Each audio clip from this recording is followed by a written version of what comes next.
actifs des contribuables, compléter certaines transactions sur les terres en friche ou celles qui pourraient être mises en valeur. Donc, à ce moment ici, on adopterait une résolution dans le sens que je viens de mentionner pour que la CADLD, son conseil d'administration, sache bien et qu'il soit à l'aise pour opérer les différents mandats qu'on lui confie de temps à autre. Les autres ressources pouvant être aussi le plein air, la villégiature, etc. Donc, qui pourra nous proposer ce mandat-là, M. Perron? Oui. Qui appuie? M. Lalancet?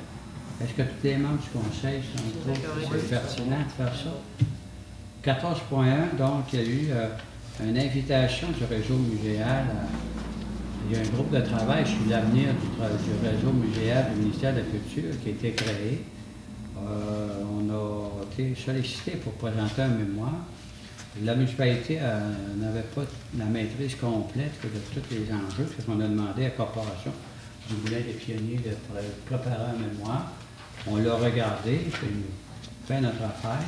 Il y a quelques éléments là, sur lesquels nous, on aimerait attirer l'attention de la ministre ou du ministre un peu plus, notamment la question de l'entretien récurrent de toutes ces installations-là.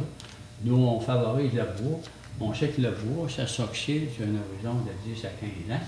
Il n'y a jamais de budget de récurrence pour entretenir. Ça, moi, je l'ajouterais dans notre résolution. Ensuite, le ministère, c'est comme frileux au niveau de la promotion. Et quand le ministère des Affaires culturelles fait des promotions, il fait tout le temps la promotion du Cirque du Soleil, des grands événements nationaux. Et rarement, on va voir de la promotion du réseau muséal, des régions, etc. Et aussi, le ministère, il ne soutient pas ce genre de structure-là ou d'équipement classé dans les activités de mise en marché, de marketing. Dans le fond, nous, à chaque année, on souscrit un montant pour le fonctionnement de ce site-là.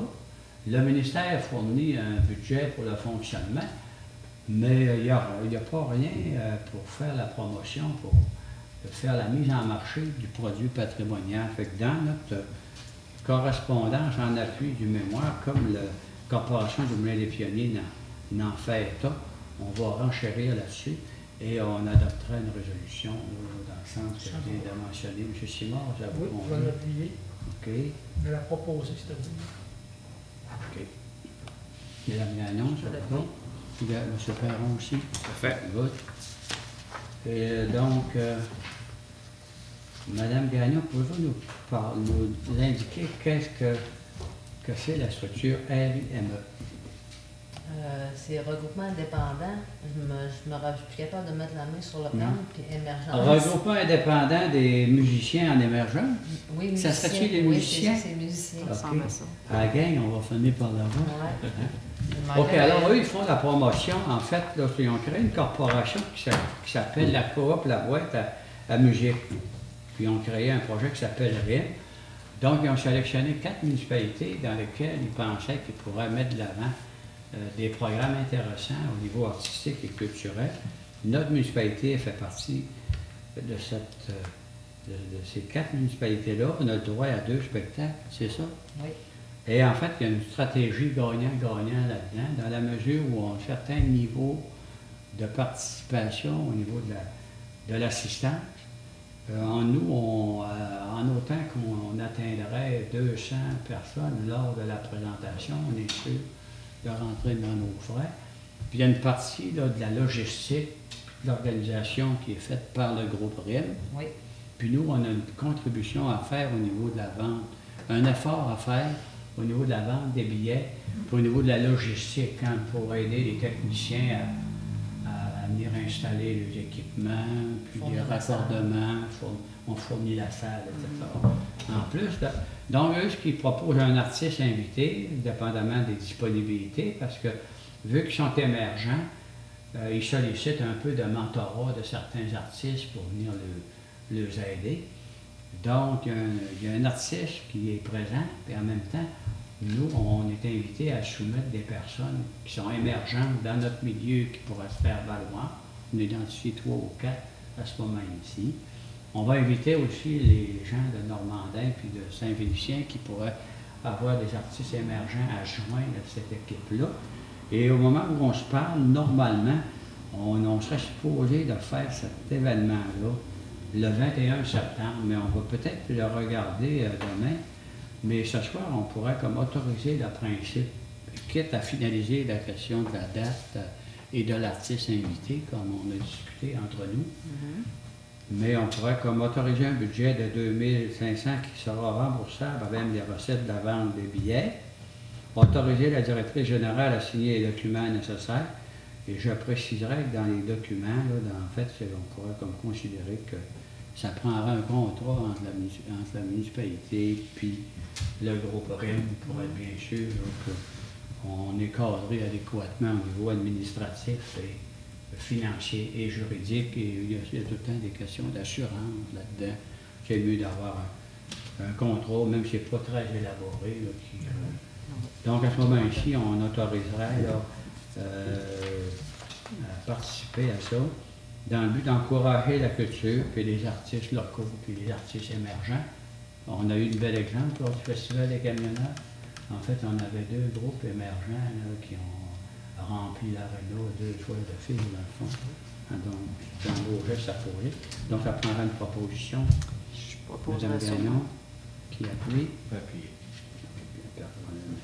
M. Perron, ça vous va aussi? Tout à fait. Simard. Et donc, avec ça, donc, vous avez ici là, un document préliminaire qui a été préparé là, par l'administration. Vous pourrez peut-être le regarder.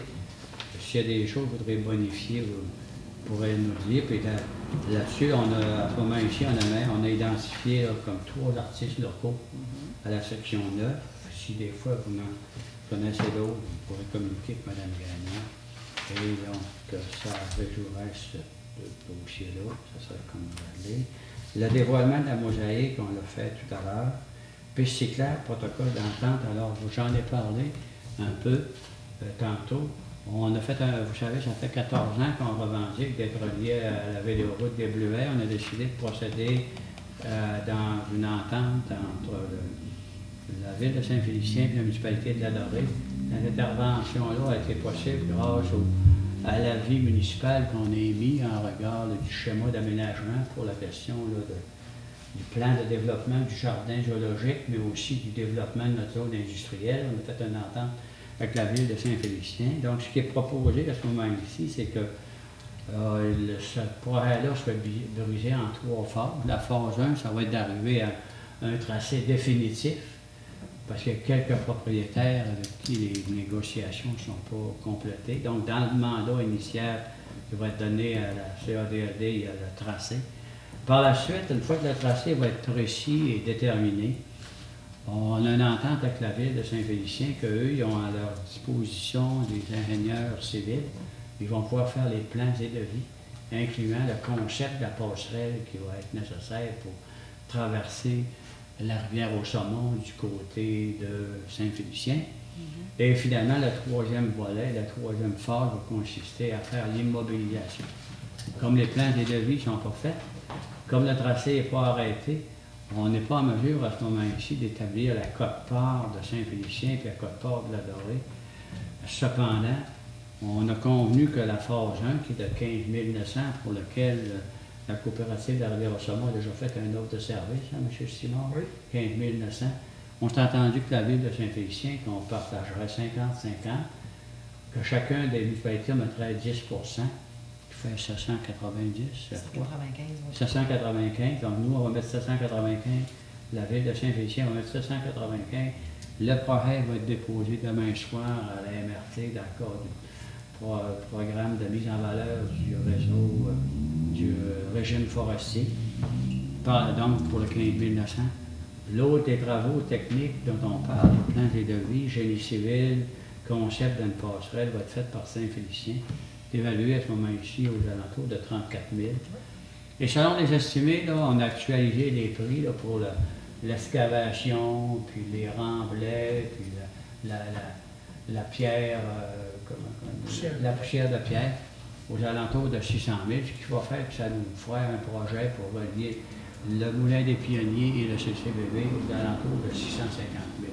Donc, la résolution de ce soir serait de convenir d'une entente de principe selon ça, ce que je viens d'exprimer avec la ville de Saint-Félicien. Quand l'entente de principe va être signée, la CADLD, à ce moment-là, va être le promoteur autant pour la Dorée que pour Saint-Félicien, qui va reconnaître la CADLD comme le promoteur. Et on va en même temps donner le mandat à Coopérative de la Rivière-au-Saumon pour faire le travail tant du côté de Saint-Félicien que du côté de la Dorée. Donc, ça ferait pas mal le tour, je pense. Madame Gagnon, ça peut-tu pas mal? Oui. Monsieur Simard, ça convient, discussion qu'on a eue? C'est correct? Oui. Est-ce que vous êtes en mesure d'en faire la proposition? Oui. OK. Ça va, donc, M. Simard, qui appuie? Je peux appuyer. M. Delancette, Mme Gagnon aussi. Oui. Espérons. Donc, ça fait une affaire qui est vraiment campée adéquatement. Espérons qu'on va se rendre jusqu'à la phase 4, c'est-à-dire couper le ruban. On entend parler. Couper le ruban de la phase 4. On verra qui pourra couper le ruban, n'est-ce pas? C'est ça.